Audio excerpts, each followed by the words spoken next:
Polish director and writer Krzysztof Kieslowski wrote that relationships with parents are never fair. When our parents are in top form, at their best, at their most energetic, they're most lively, they're most lovely, we don't know them because we don't exist. Or we're too small to appreciate it. Then when we grow older and start to understand things, they're already old. They don't have the energy which they used to have. They no longer have the same will to live as they had when they were young. They've been disillusioned in all sorts of ways, or they've experienced failure. They're bitter. I had a wonderful parents, he said. Wonderful. Except I wasn't able to appreciate them when I should have. I was too foolish. His daughter years later recounted that anecdote in a documentary she made about her father. Kieslowski made the Decalogue and the Double Life of Veronique. I think those are his most famous works. The Decalogue is 10 stories, each one based on a broken commandment. And the Double Life of Veronique, you have a Polish woman and a French woman who one day see each other, and they are the same person, except one is a singer and one is a music teacher. And they have their own lives, but they're the same person. One thing Kieslowski liked to do was to tell stories, particularly in the Decalogue, where you have characters in extreme situations and they have to then make decisions which cannot be taken lightly. And that's exactly the case in the Decalogue. And you have stories whereby you have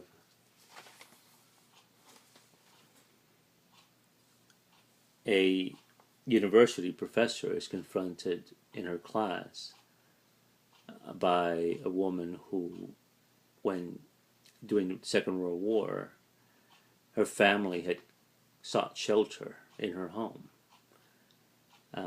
They were Jewish, and they were being pursued by the Nazis. And the professor's family, who was Christian, would not give them shelter. Another one in the Decalogues is a story about a father and a son, where the father's a computer scientist and he likes to calculate the freezing rate of a pond nearby to know when it'll be safe to skate on. In another, you have a teenage boy who spies on the sex life of a woman. And one day, she discovers him. In another, you have a daughter who discovers a letter from her mother who's been dead. And the contents of the letter will affect her relationship with her father. But my favorite from the Decalogue, though, is about a woman who keeps pestering this doctor.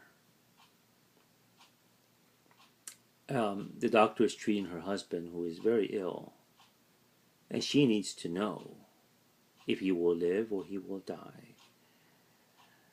The doctor finally, after being just confronted by her numerous times, decides to meet with her. And why does she need to know this? Because the doctor doesn't have an answer. He does not know. But like the woman says, I love my husband, but is it possible to love two people at once? And the woman tells the doctor that with her husband, she's never been able to have children. And she's been unfaithful to him. And now she's pregnant. But if her husband... So she needs to know if her husband will live or die. because if he lives, she will terminate the pregnancy, and he will never know. But if he dies, she will have the child.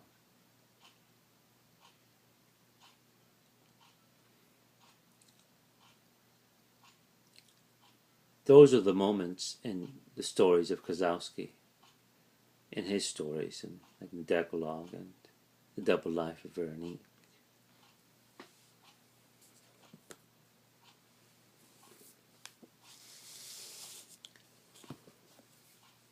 And in the novels of Milan Kundera,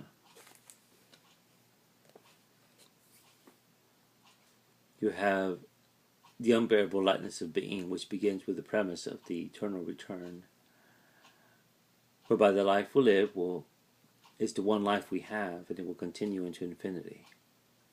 It will recur over and over again, whatever decision we make or don't make. And the story is about Tomas, a surgeon, who loves many, many women.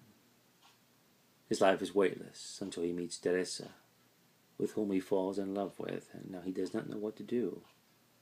He must decide. You take the leap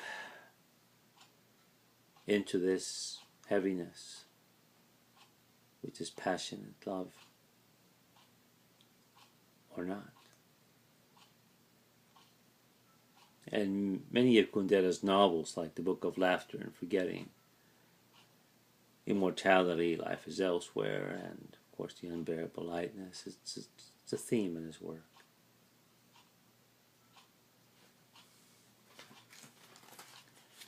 And it brings me to Daytripper by Fabio and Gabriel. Twin brothers from Brazil, who wrote this mini-series years ago, collected in this trade paperback. In our story, we have 10 chapters in the life of a young man named Brás. Oh, let me not say young, but of a man named Brás who writes obituaries for a newspaper.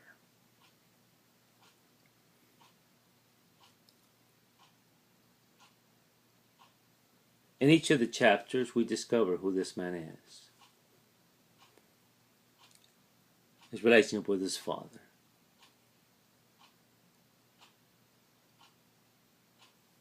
The girl whose heart he broke. The bliss one feels when one meets someone who we think is the one for us. The birth of his son. His first kiss as a child. Tragedy in the air. Friendship and the cost of friendship.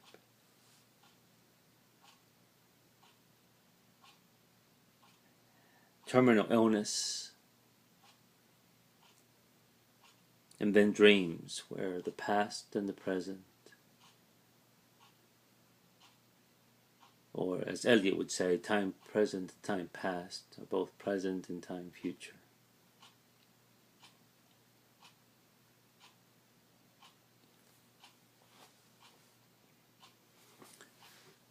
Each one of the chapters in his life is significant. And at the conclusion of each one of those chapters, the reader is certainly taken into places that he or she would not expect to go. But it's definitely territory which has been covered by Kundera and Kieslowski in their movies.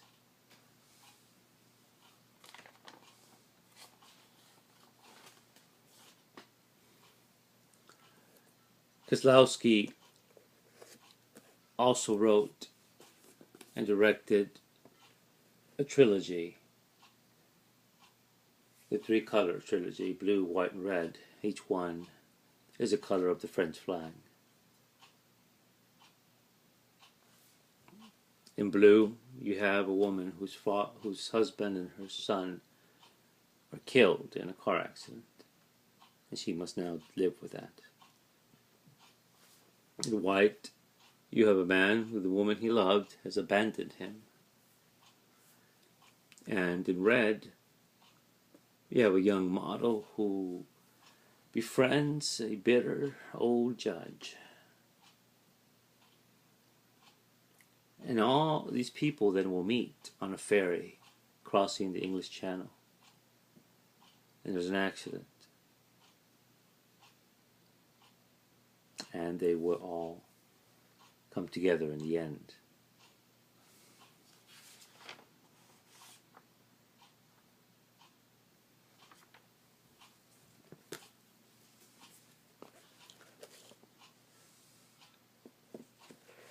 I began thinking about all these books, all these stories and books, after I read Daytripper a few months ago. It certainly made you think about many of these aspects of ourselves. And it's quite remarkable what was achieved.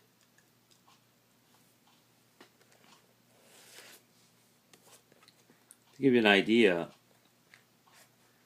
of the story if you decide to read this, you would experience, is this one of the chapters. We have Bras, the obits writer, turned novelist. At his father's funeral, he meets a young woman there. He met the woman before. That's his father. She is the daughter, his daughter, from another woman, from one of his mistresses.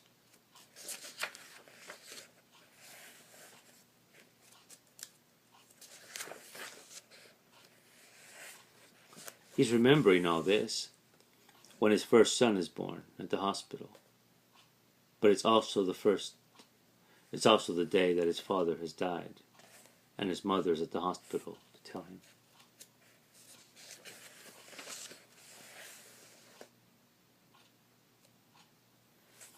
And he goes home,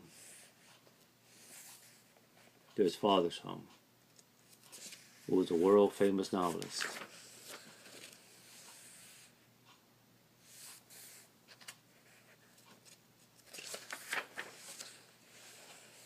He's there going to his father's study, and he sees his book, Bras's book, the obits writer turned novelist, like his father.